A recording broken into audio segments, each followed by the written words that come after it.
오늘 저는 최근 우리나라에서 아주 젊은 세대의 중요한 화두가 되어버린 연금 관련 문제에 대해서 용기 있는 정치인들의 연대를 제안하고자 합니다.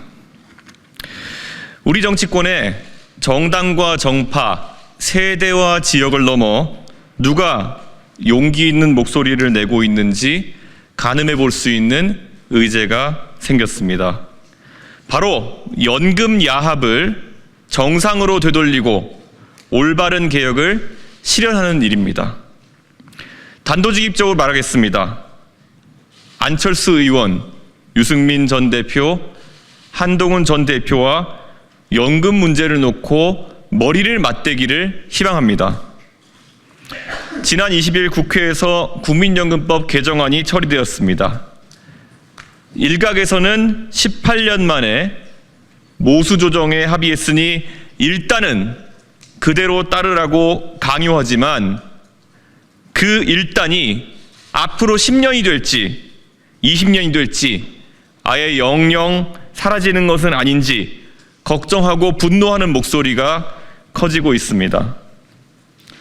신연금과 구연금의 분리부터 세대별 코호트 구성까지 구조개혁을 위한 여러 가지 아이디어는 테이블 위에 올라와 있지만 그것에 수반되는 조세 부담을 유권자에게 말할 용기가 없어서 미래 세대에게서 풀 대출을 땡겨 부담을 늘리는 야합을 한 것 아닙니까? 강제로 갯돈을 넣으라는데 지금 넣는 갯돈과 앞순번에 기성세대가 타갈 갯돈을 생각해보면 숫자가 안 맞습니다. 아무리 개주가 정부라도 젊은 세대가 우리는 못 받는다라는 인식을 갖는 한 국민연금에 대한 저항은 커질 수밖에 없습니다. 개주와 다른 개원에 대한 신뢰가 무너진 상황 속에서 개가 무너지면 안 된다라는 당위만 반복하니 젊은 개원들이 반발하는 것입니다. 얼마 전까지 25만 원을 흔들며 큰 선심 쓰듯 말하던 민주당과 25만 원은 너무 큰 돈이라서 나라를 절단낼 것처럼 말하던 국민의힘이 젊은 세대 한 사람 한 사람마다 생애 주기 동안 5천만 원 이상 연금보험료를 추가 부담해야 되는 그런 강제 징수하는 합의에 자화자찬을 하십니까? 더 내고 더 받는다는 허울 좋은 합의 속에서 더 받는다는 금으로 된 잔에 담긴 술은 기성세대의 것이고 더 낸다며 1000명의 사람이 흘릴 피는 이제 갓 유치원에 다니고 있을 젊은 세대의 것입니다. 18년 만에 합의라며 자화자찬하는 노랫소리가 높아지는 곳에 젊은 세대의 한숨과 원성이 높아질 것입니다. 개혁신당은 당론으로 이번 국민연금법 개정안에 반대 표결을 했습니다. 하지만 안타깝게도 세석에 불과한 우리의 외침만으로는 이 야합의 덩어리진 관성을 이겨낼 수가 없었습니다. 주말 내내 고심하다가 불현듯 고 노회찬 의원께서 외계인이 쳐들어오면 한국과 일본도 손을 맞잡고 싸워야 한다고 하셨던 말씀이 떠올랐습니다.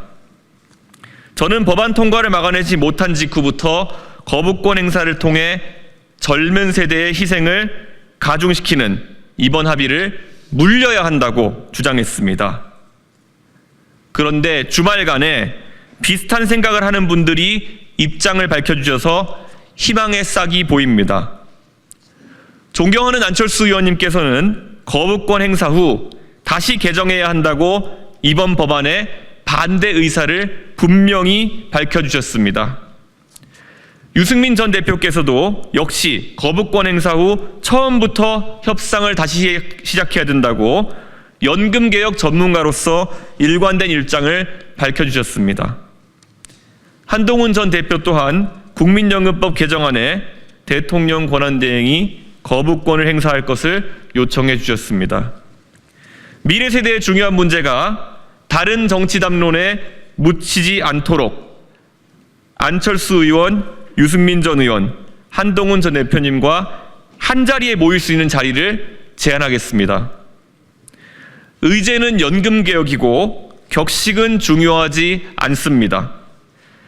새벽에도 좋고 늦은 밤에도 좋습니다. 언제 어디든 달려가겠습니다. 일단 만날 수 있는 분들만 먼저 만나 뵈어도 좋습니다. 오늘이라도 뵙고 머리를 맞댈 수 있었으면 좋겠습니다. 전화 주십시오. 응답을 기다리겠습니다. 젊은 세대는 당장 내년부터 받아보게 될 국민연금 인상청구서에 낙담하고 분개하고 있습니다. 부모와 조부모 세대는 아들, 딸, 손자, 소녀의 미래를 걱정하며 정치인들이 자기 역할을 분명히 해줄 것을 요구하고 있습니다. 비겁한 야합에 맞설 용기 있는 정치인 간의 연대가 절실한 때입니다. 과거의 모든 것을 뛰어넘어 젊은 세대를 위해 힘을 모을 때입니다. 열거된 세 분 외에도 민주당의 대선 주자들도 함께 해주시길 기원하며 기다리겠습니다. 감사합니다.